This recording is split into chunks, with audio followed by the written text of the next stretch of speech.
Mikil ólga í ríkisstjórnarsamstarfinu og á Alþingi eftir ræðu Jóhönnu Sigurðardóttur í gær, þar sem hún gagnrýndi málsmeðferð og niðurstöðu þingmannanefndarinnar harðlega, en meirihluti nefndarinnar vill draga fyrrverandi ráðherra fyrir landsdóm. Trúnaðarbrestur hefur orðið á milli forsætisráðherra og nefndarinnar, segir Atli Gíslason spurður ræðu Jóhönnu, og þessi átök verða til umfjöllunar hér í Kastljósinu í kvöld. Og þau Ólöf Nordal, varaformaður Sjálfstæðisflokksins, Þór Saari, þingmaður hreyfingarinnar og Katrín Jakobsdóttir, varaformaður VG, færi við stöðuna síðar í þættinum. Já, hingað eru komin þingmennirnir Þór Saari, Ólöf Nordal og Katrín Jakobsdóttir, verið velkomin öll. Takk. Nú hefur þessi umræða ákærurnar staðið nærri sleitulaust í 2 daga og gott betur, og fyrir þann sem horfir á verður ekki annað sagt en að það ríki upplausnar ástand á Alþingi. Það að segja, þingmaður hreyfingarinnar kemur í pontu og segir, vitið að það allir svo ömulegir hérna að ég get ekki einu svona kallað á háttvirta eða hæstvirta. Atli Gíslason segir, ef við getum ekki afgreitt þetta, þá þyrftum við nú jafnvel bara að boða til kosninga. Það er nú mikið gengið á síðust ára en sjaldan kannski eins og núna. Katrín, ertu sammála þessu mati Atla að það borgi sig jafnvel bara að ganga til kosninga ef þetta fer ekki í gegn? Hvað varðar lýsingu þín á Alþingi, þá er þetta fordómalaust mál sem Alþingi er að eiga við. Það er verið að virkja þarna eða starfa samkvæmt lagaákvæðum landsdóm og það er það sem þingmannanefndinni var falið að gera. Þannig að það er kannski ekki skrítið að umræður verði heitar í þessu máli. Það er ósköp eðlilegt. Hins vegar held ég að mér finnst ekki tímabært að ræða það að boða til kosninga. Mér finnst bara eðlilegt að við sjáum bara hvernig máli fer í þinginu, hvaða meðferð það mun fá, hvernig það verður afgreitt, og síðan held ég að við eigum að skoða máli ef einhverjum hnökrar koma þar upp og máli lítur ekki afgreiðslu. Ég held það er greinilegt að ykkur finnst einhverjum hnökrar á því vegna þess að það sagði í ályktuninni ykkar í dag að það ætti að koma í veg fyrir tafir og undanbrögð sem að þýðir að einhver hefur verið að tefja og einhver hefur verið með undanbrögð. Já, það kannski vísar fremur fram á veginn og það liggur fyrir þetta að það er stuttur tími til stefnu, því eins og kom fram hér í viðtali áðan við Magnús Orra Schram þá er umboð nefndarinnar fram að 1. október, sem þýðir þá að það þarf þá að málinu líkur ekki fyrir þinn tíma erum við verið komin í allt aðra stöðu, þannig að ég held að það liggur fyrir að þingið verður eiginlega að nýta þann tíma sem það hefur til að klára málið. Þór, þið hafið tekið verið einurði í stuðningi ykkur við málið eftir það komið í þingmannanefndina þó þið hafið ekki stutt hana sem slíka. Það sama verður nú svo sem ekki sagt alla flokka eða þingmenn, Samfylkingin er greinilega klofin. Árni Páll Árnason efnahagsráðherra sagði til dæmis að það verður nú heldur ódýr lausn að ætla að fara að draga einhverja einstaklinga fyrir einhver óskilgreind brot þarna og þá verður bara búið að gera upp hrunið. Er það kannski ekki kjarni málsins að fólki finnst þetta hreinlega bara ekki rétta aðferðin til þess að gera upp hrunið? Ég held að fullt af þingmönnum bara geti einfaldlega ekki afgreitt þetta mál. Það eru 23 þingmenn á þingi í dag í Samfylkingunni og Sjálfstæðisflokknum sem störfuðu með þessu fólki sem verið að fara að ákæra, hugsanlega. Við bentum á það strax í upphafi þegar að lögin þessar þingmannanefnd voru sett að þetta yrði vandamál. Og það er einfaldlega komið í ljós. En eftir að segja að það sé aðal vandamálið þessi persónulegu tengsl? Já, það er greinilega aðal vandamálið. Það eru líka náttúrulega bara flokksræðið og flokkstengslin sem að skipta þar miklu máli. En það er mjög erfitt fyrir þingmenn að taka ákvörðunum að senda fyrrum félaga og kannski samstarfsmenn til margra áratuga. Já, en þetta er samt sem var ákvörðun sem þarf að taka. Já, sjálfsögðu, ég er alveg sammála því, en það er erfitt fyrir fólk að taka þessa ákvörðun. Og þess vegna tel ég einfallega að þeir þingmenn sem ég taldi hér upp áðan, 23, séu að miklu leyti vanhæfir í þessu máli. Og mér finnst eðlilegasta niðurstaðan í atkvæðagreiðslunum þetta mál að þeir einfallega bara haldi sig heima þá daga sem verið að greiða atkvæði það. Ég held að það væri eðlilegt. Það væri þá hinir 40 sem ættu að greiða atkvæði? Já, ég held að það væri eðlilegt miðað við allar eðlilegar vanhæfisreglur allstaðar annars staðar í samfélaginu. Að þá ætti, úr því að það var ákveðið að fara af stað með þetta svona að þingmenn ættu að taka ákvörðun það, þegar að kemur að atkvæðagreiðslum, þá finnst mér að þeir eigi bara að halda sig heima við. Ólöf, það er mikið talað flokklínur og flokksræði. Það virðist vera að Sjálfstæðisflokkurinn og þingmenn hans séu sammála að þeir munu greiða atkvæði á móti þegar og ef til þess kemur að það verði greiða atkvæði. Eru menn einhvern veginn að reyna að hlaupast undan því að klára málið á Alþingi eins og Atli Gíslason er að já? Nei, alls ekki, og ég held að það sé mikil misskilningur að segja að það fallast ekki á tillögu þingmannanefndarinnar að það séu menn þar með að hlaupast undan því að taka ákvörðun í málinu. Ef að þingi kemst annarri niðurstöðu þingmannanefndin, þá er það niðurstaða.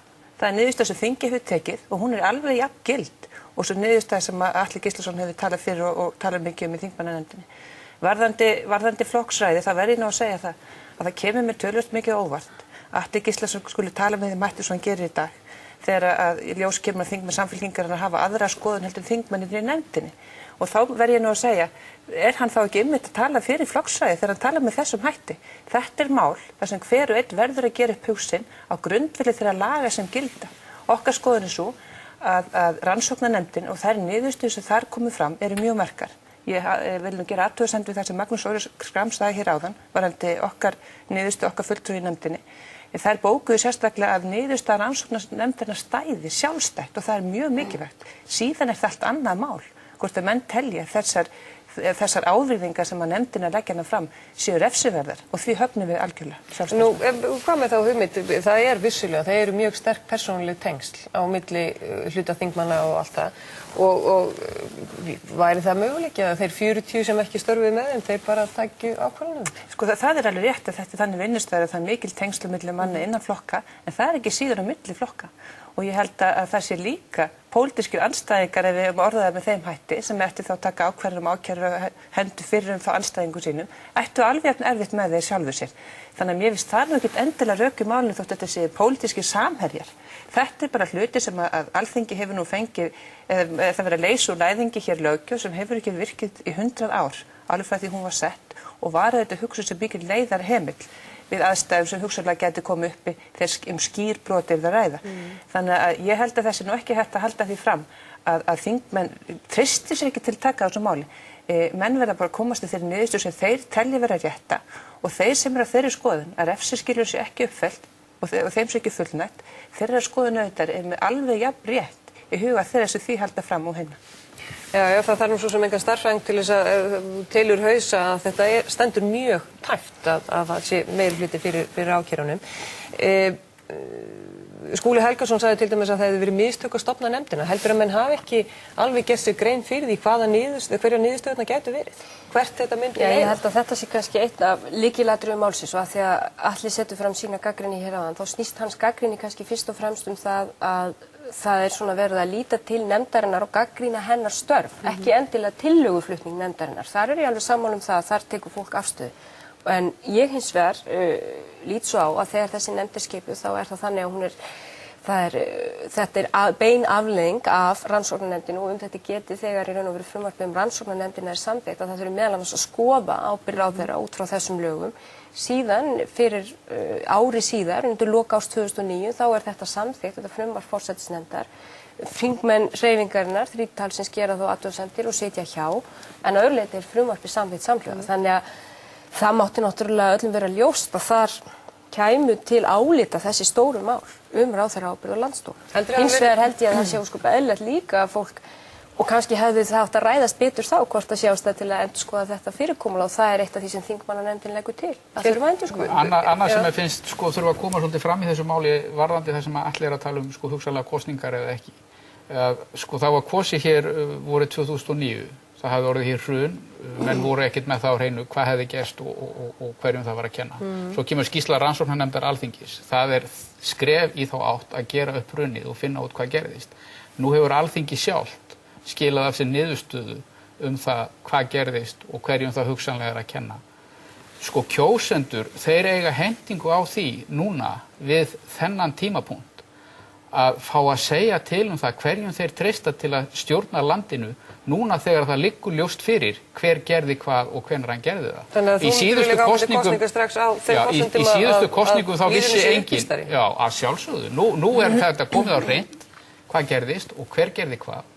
Og nú er það líka komið á hreint, eins og í ræðu forsætisráðherra í gær, að hún hefur engan áhuga, né hennar flokkur, að gera upp hrunið pólitískt. Það er alveg komið skýrt fram að þau hafa ekki áhuga á pólitísku uppgjör á hruninu og það er komið tími til að almenningu fái þá að segja álit sitt á svona stjórnarfari, alveg skilyrðislaust.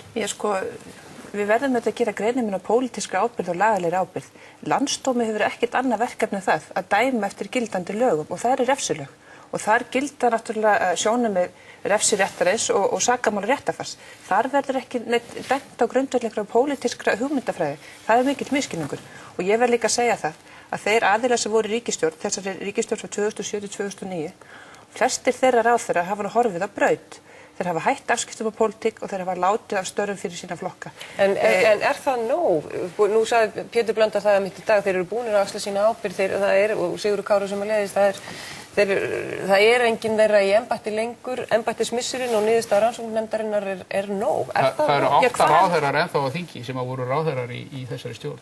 Sko þessi ráðherrar, 3, sem er fjallað í rannsóknarskýrslunni og reyndast þeim 4. bætt við hálfu þingmannanefndar með rökstuðningi sem ég átta mig bara ekki á.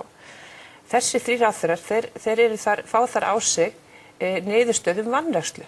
Sú vanræksla verður aldrei afmáð. Hún liggur fyrir. Þetta er niðurstaðanefndarnar og það er mjög mikil niðurstaða.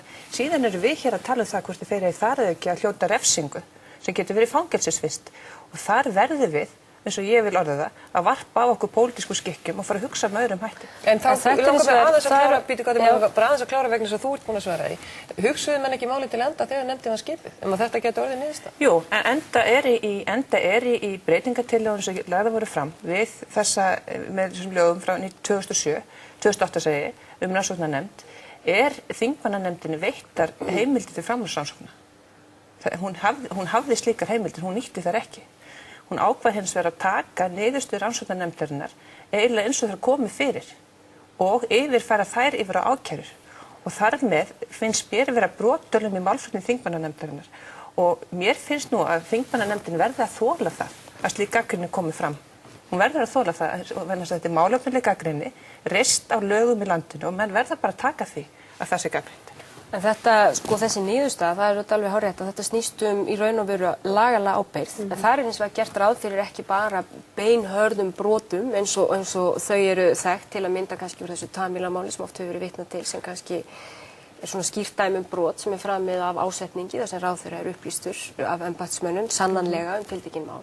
En líka gerir þessi ráðherra ábyrgð ráð fyrir að mann geti gerst brotlegir hreinlega með því að vanrækja eða sinna þar með ekki störfum sínum á fullnægjandi hátt. Og það var auðvitað verkefni nefndarinnar í raun og veru. Að leggja mat á þetta. Að leggja mat á þetta. Það kemur auðvitað, og það er nú bara þannig, nú hef ég reynd að kynna mér málið ekki bara með því að lesa skýrslu þingmannanefndarinnar, heldur rættu þetta við lögfræðing út bæ og kannski búin að samfærast það að það er engin ein sannindi í lögfræði, þeir eru ágættu fræðigrein en hins vegar held ég að það séu mjög sterk rök fyrir þeirri niðurstöðu. Mitt mat er það á skýrslu þingmannanefndarinnar sem 7 af 9 meðlum hennar komast að. Mér finnst þau færa sterk rök fyrir þessum niðurstöðum síðan. En það er hins vegar, eins og ég segi, það eru auðvitað aldrei kannski endanlegur sannleikur í lögfræðilegum álitamálum, enda á Alþingi ekki að vera í málflutningi. Alþingi á fyrst og fremst væntanlega að taka ákvörðun það hvort málflutningur fer fram. Það er einmitt það sem að landsdómur kemur inn að sko þetta lögbúna ferli. Alþingi ákveður hvort að það er að vísa þessu máli til landsdóms og landsdómur tekur ákvörðun það hvort að á að dæma þetta fólk eða ekki. Það er eðlileg leið. Alþingi þar samt sem áður að taka þá, velta því fyrir sér hvort að einstakir þingmenn þar telji að þessir atburðir þarna urðu og embættisfærslu viðkomandi ráðherra séu með þeim hætti að þessi yfirgnæfandi líkur á sekt. Og það er ekki þannig að við vísum þess eitthvað til landsdóms. Það verður við að vera viss í hjart okkar að það sé yfirgnæfandi líkur á sekt. Rannsóknarskýrslan kemst að þeirri niðurstöðu rannsóknarnefndar menn að eftir að 2006 það hafi ekki verið hægt að forða hruni íslensku bankana. Við erum að tala hér tímabili febrúar 2008 til október 2008. Ég vil spyrja og ég hef spurt þessar flutningsmenn að því hvaða athafnir eru það sem að þarna hefði þurft að fara í sem hefði forðað þessu tjóni. Það verður að sýna fram á það þegar sakamálir að ræða. Mælistikurnar eru allt aðrar. Tiltekið ákveðna atburði eða athafnaleysi sem þeir hafa einungis tilkynnt athafnaleysi. Það er ákveðið athafnaleysi og það var auðvitað bent á það á þessum tíma og við megum heldur ekki gleyma því á þessum tíma árunum 2007-2008 er verið að vara við nákvæmlega því sem gerðist auðvitað. Hvað var það gjaldeyrisvaraforðan, hvað var það skattaleikunum mitt inn í þenslunum og allt annað slíkt. Þannig að það eru auðvitað tilnefndir síðan ýmsir atburðir fundir sem haldnir voru upplýsingar sem komið fram. En nú erum við búin að tala sér hása dögum saman. Hvað svo? Nú er byrjað að deila það hvert eigi að vísa málinu, ferða inn í allsherjarnefnd, ferða aftur inn í þingmannanefndina. Hvert ferða? Geta meint þú gerir ráð fyrir því að við vinnum á fyrirsjánum viðstans. Eðli málsins samkvæmt svona að venju ætti það að fara aftur inn í þingmannanefndina. Málum oft vísað til annarra nefnda að auki til umsagnar. Það að ætla sér að vísa málum til allsherjarnefndar sko bein tilraun til að tefja það og eyðileggja það, því allsherjarnefnd hefur ekkert að gera með þetta mál. Þar bara allt önnur dýnamík í gangi og sko þingmannanefndin hún hélt 30 fundi þessa ráðherraábyrgð, þannig að allsherjarnefnd verður búin að afgreiða það í desember ef það fer ykkur tíma þangað. Þannig að eðlilega leiðin að það fari til þingmannanefndarinnar og það hefur komið skýrt fram í málflutningi til dæmis VG og okkar og framsóknarmanna að allar tilraunir til að vísa því annað náttúrulega bara andóf og tilraun til að kæfa málið og eyðileggja það og það dapurleg niðurstaða. Hvert vilt þú sjá að fara? Andóf? Nei, ég alls ekki sammála því. Alls ekki sammála því að það sé andóf að ræða þegar það er. Það nú bara þannig að það alls ekki skýrt og það alls ekki rétt að út frá því sem gengi þetta mál farið þingmannanefnd. Það ekki tillaga sem þessi tillaga stafar ekki frá þingnefnd. Hún stafar frá 5 þingmönnum og samkvæmt þingsköpum það þannig að málið þessum toga á verksviði allsherjarnefndar. Þannig nú þingsköpun og þannig hinn réttu reglur í landinu. Þetta stendur nú ágreiningur á Alþingi og ég gerir ráð fyrir því að það verði bara kosið það. Já, þetta ekki fyrsti ágreiningur svo sem málið. Að öllu þessu gefnu og nú vitna ég bara í orð þeirra sem að fylgjast kannski minna með fréttum sem segja, heyrðu býtu nú við, þetta ekki bara enn eitt málið sem þetta lið á Alþingi talar dögum og vikum saman sem að gerir þjóðin ekkert gagn. Hverju mun þetta skila okkur? Ég vil nú segja fyrsta lagi það höfum nú ekki talað þetta dögum og vikum saman. Nei, þá kannski verið að horfa fram í tíma. Við líka verðum ekki að gleyma því, í síðustu viku vorum við að tala skýrsluna sjálfa. Að henni stóðu allir flokkar og það ákveðin niðurstöður sem við verðum að halda þetta aldrei líka upp í málflutningnum. Síðan hefur verið að tala þetta nú síðustu 2 daga. Auðvitað þurfum við að ljúka þessu máli. Og síðan stendur það upp á þessa ríkisstjórn líka að halda síðan áfram með þau brýnu verkefni sem hér í landinu og fara að snúa sér að þeim. Það, við hljótum verið saman þegar það það sem brýnast hér. Katrín, ef það verður greitt atkvæði og báðar ályktanirnar felldar, hvað þá? Hefur það áhrif á, ég veit að þú ert vön að koma hérna og segja nei, þetta verður engin áhrif á ríkisstjórnarsamstarfið, en það greinilegt að menn taka þetta mjög alvarlega í þínu flokki þennan trúnaðarbrest við forsætisráðherra. Ég held kannski eins og betur þá finnst mér nú aðalmálið að þingi afgreiði málið með einhverjum hætti. Og það erfitt að segja fyrir það hver afstaða manna verður í því. Við hefum bara búin að fara yfir það, en stóra máli finnst mér vera að þingi ljúki málinu með einhverjum hætti. Það finnst mér slæmt ef málið einhvern veginn listist upp í einhvern mórek eða kláraðist ekki. Og það rétt sem Ólöf segir, við erum ekkert búin að ræða þetta mál tiltakanlega lengi. Það búið að ræða hér skýrsluna í viku sem bara fullkomlega eðlilegt og síðan þetta mál í 2 daga. Og ég verð að segja það að það skiptir máli að Alþingi gefi sér tíma til þess einmitt að vinna málin, en hins vegar ljúki hins vegar störfum innan þess frest sem við höfum. Heldur það gerist? Verða greitt atkvæði fyrir 1. október? Ég vona það svo sannarlega, því annars Alþingi einfaldlega bregðast skildum sínum í þessu máli og það kemur mér ekkert á óvart og þetta sem ég var að segja áðan til dæmis með kosningarnar, að eftir svona hrun eins og við upplifum hér á Íslandi, þar sem að pólitíkin ber mikla ábyrgð á því líka, þá það eðlilegur hlutur að það séu kosningar 2 eða 3 með tiltölulega stuttu millibili, þar sem að pólitíska arfleiðin gerð upp. Það myndi gerast í hvaða landi sem í heiminum held ég eftir svona hrun, að það tæki tíma og það tæki kosningar að hreinsa. Við erum ekki alltaf að hafa okkur eins og allir aðrir. Nei, en það kannski komið tími til að við förum að gera það. En við megum heldur ekki gleyma því að þetta bara eitt af því sem gert hefur verið og það liggur auðvitað fyrir þessi feikilega merkilega skýrsla rannsóknarnefndarinnar, það liggur fyrir þessi vinna þingmannanefndarinnar sem var einingum og mjög mikilvæg og það líka verið að vinna málum annars staðar í samfélaginu og það má ekki láta eins og þetta sé það eina sem hafi verið í gangi því það eru auðvitað fjöldamörg mál í gangi meðal annars og sérstaklega saksóknara og við megum ekki gleyma því sem hefur verið gert í þeim efnum. Þetta verður að vera lokaorðin. Kærar þakkir fyrir komuna, Ólöf, Katrín og Þór Saari. Kastljós verður sem sagt ekki lengra í kvöld. Við verðum hérna auðvitað aftur á sama stað og tíma á morgun. Verið sæl.